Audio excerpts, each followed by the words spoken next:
pastikan bahwa Pilpres hanya berlangsung satu putaran. Iya, tapi sebelum sampai ke sana ada 2 poin penting saya berangkat yang disampaikan oleh Pak Mardhani Alisera, politisi PKS yang menurut saya politisi yang rasional dan berjiwa besar malam hari ini. Karena saya tahu Pak Mardhani pernah menikmati quick count ketika Anies Baswedan memenangkan pertarungan di Pilkada DKI. Hari ini dia konsisten. Menyampaikan hal yang sama tentang quick count, yang melakukan dan juga sama. Saya kira itu poin penting buat saya bagi Mardhani Alisera. Yang kedua yang disampaikan oleh Mas Mardhani adalah soal kita harus memberikan apresiasi kepada rakyat Indonesia karena ini ada pemilu paling rumit, saya setuju. Karena itu apapun nanti kita akan ada catatan kritis, saya setuju. Tapi kita harus menghargai bahwa proses hari ini pemilu dilakukan secara damai, secara proses pada umumnya sudah selesai.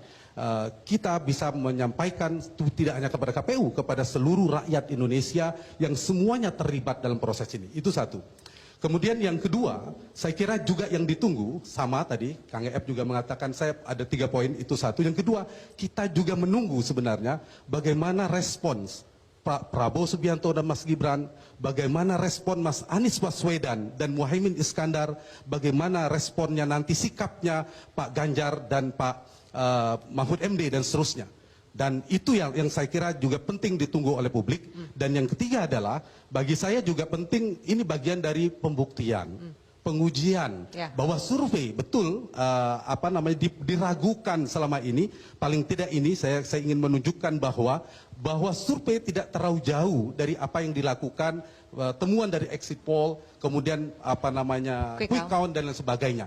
Tapi perlu didengar ini Mas Erwin dan Mas Daniel, kritik-kritik, ada hal-hal yang terlukai dan proses saya kira itu harus didengar. Statement Mas Hasto terakhir hari ini itu harus didengar dan harus menjadi catatan kritis. Jadi itu saya kira poin penting saya poin pertama. Yang kedua dari Pak Mardhani Alisera soal suara Ganjar, itu betul juga hitungan matematika elektoralnya. Kalau bisa bertahan sama, itu memang sulit tembus di 50% plus 1. Jadi itu tidak imbang, tapi trennya Mas Mardhani, itu per hari ini terakhir survei yang kita lakukan, tren penurunan pada Ganjar itu luar biasa. Terus dari survei dari bulan September, Oktober, lain sebagainya. Saya ingin masuk, mengapa struktur suara sampai ke situ, satu poin. Sebelum faktor Jokowi, jangan lupa, faktor Prabowo sebenarnya perlu kita lupakan. Setinggi apapun kontribusi Jokowi suaranya, kalau pemilih Prabowo 2019 pergi semuanya, itu nggak mungkin dia menang pada hari ini. Data exit poll kami menunjukkan, suara Prabowo 2019 yang lalu, itu 66%, 67% pemilih Prabowo masih stay mendukung Prabowo. Sebagian besar ke Anies, tapi ada 66% masih memilih Prabowo. Artinya ada poin di sana. Ada transformasi penilaian orang tentang Prabowo Subianto, itu satu. Yang kedua ada faktor Jokowi. Betul, Jokowi berhasil memindahkan, mentransformasi, memigrasikan eksodus kekuatan dari Ganjar ke Prabowo yang sangat cepat. Dengan misalnya performa ratingnya angkanya hampir 80% yang konsisten.